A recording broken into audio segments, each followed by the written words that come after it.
Kali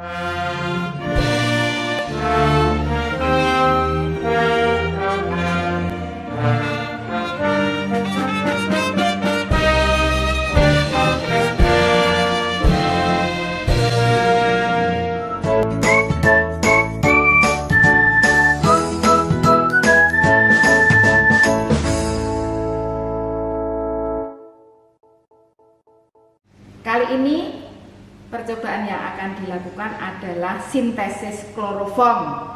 Untuk sintesis kloroform dalam skala laboratorium itu bahan-bahannya adalah kaporit dan aseton.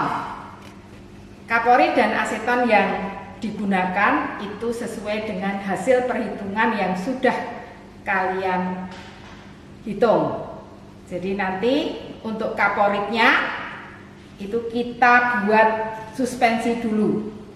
Jadi kita menggunakan aquades nanti untuk membuat suspensi dari kaporit.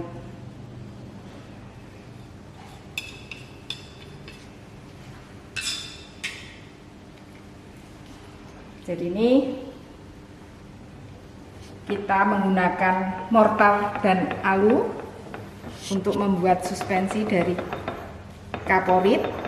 Seberapa air atau aquades yang digunakan itu menyesuaikan. Jadi kita lihat nanti suspensinya itu asal sudah bisa dituang di labu destilasi. Jadi jangan sampai pekat, terlalu pekat ya, atau enggak, jangan keenceran.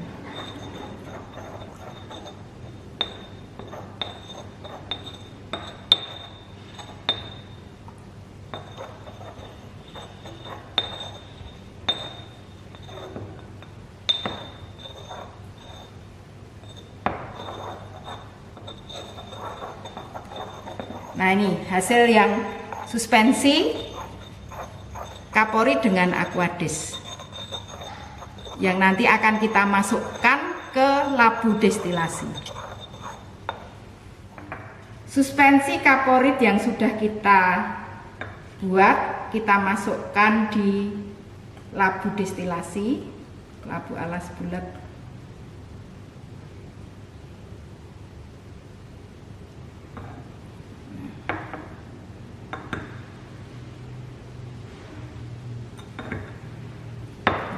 Bisa dibilas sedikit dengan aquades.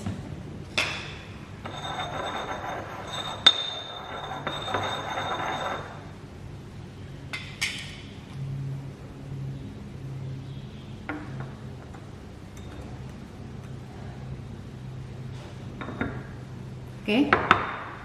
Kemudian kita set rangkaian alat destilasi. Untuk aseton itu dimasukkan di dalam corong pisah. Jadi aseton sesuai dengan hasil perhitungan dimasukkan ke dalam corong pisah.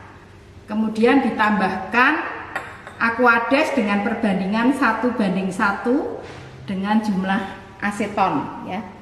Jadi harus sama perbandingannya. Jadi misalnya tadi menggunakan 5 mili, ya kita gunakan 5 mili. Jadi disesuaikan dengan hasil perhitungan. Kemudian kita rangkaikan di alat destilasi.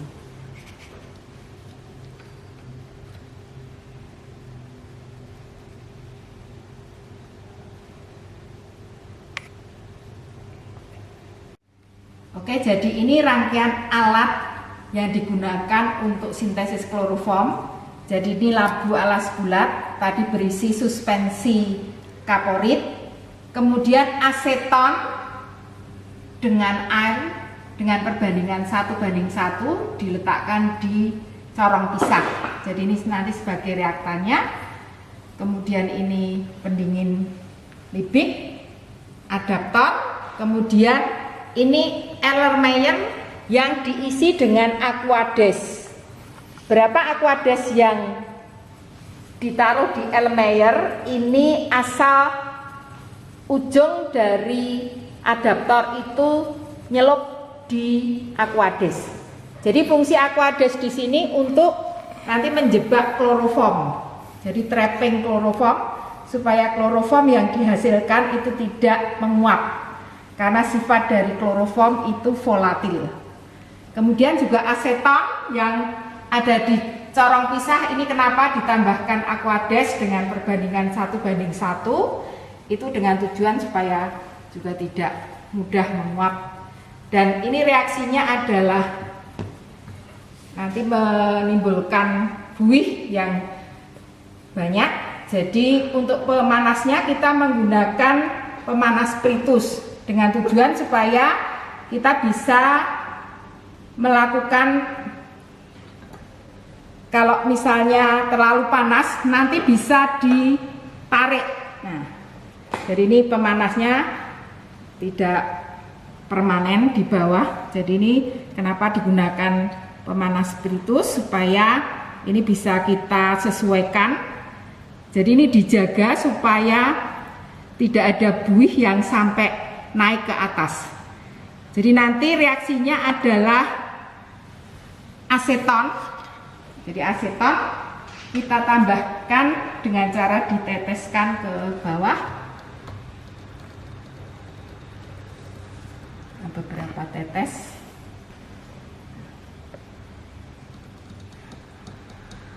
Nah, nanti bisa ya. Dan kita tutup lagi. Nah, nanti reaksinya ini akan menimbulkan buih. Ya.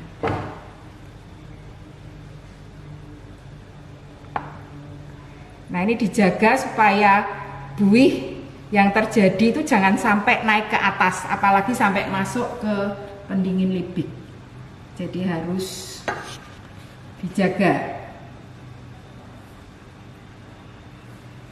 Nah, ini akan terjadi reaksi antara kaporit. Kaporit itu sumber Cl2 ya, dengan aseton yang nanti akan menghasilkan kloroform yang akan naik nanti ke sini didinginkan, kemudian akan masuk ke Erlenmeyer nanti.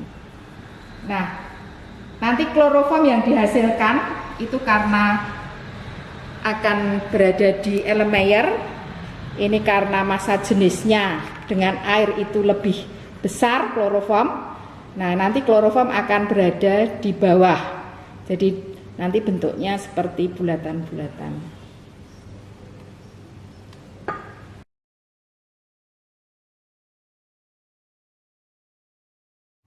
Ini kloroform yang berada di bagian bawah dari Aquades ya. Jadi ini kenapa harus ditambahkan Aquades supaya kloroform tidak mudah menguap. Jadi ini untuk menjebak atau trapping kloroform Aquadesnya. Kemudian kita pisahkan kloroform yang kita peroleh itu dengan menggunakan corong pisah. Memisahkan kloroform dari Aquades itu sebelumnya kita siapkan juga botol flakon ini dengan tutup yang sebelumnya sudah ditimbang.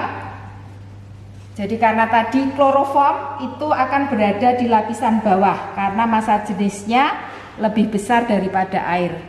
Sehingga kita mudah langsung memisahkan kloroform yang ada di lapisan bawah.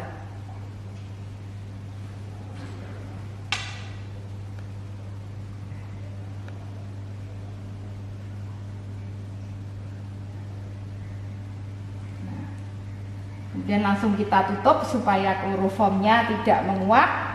Dan ini hasil dari kloroform itu bisa langsung kita timbang.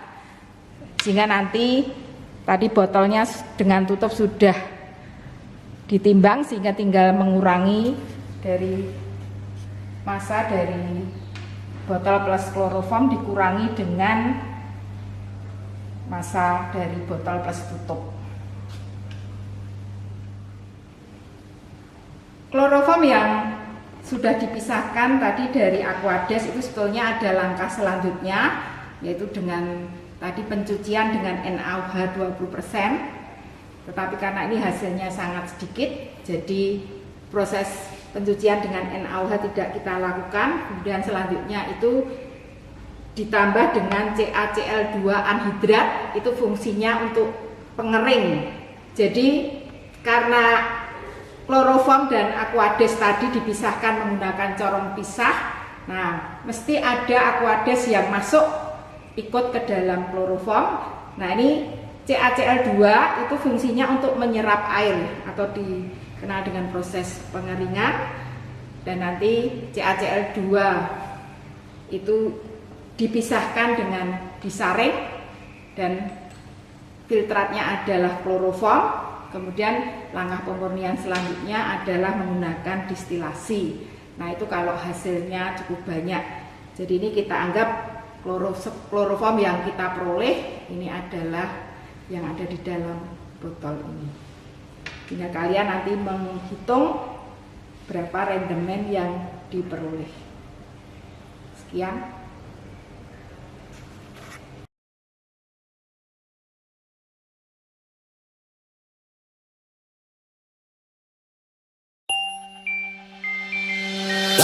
Wow.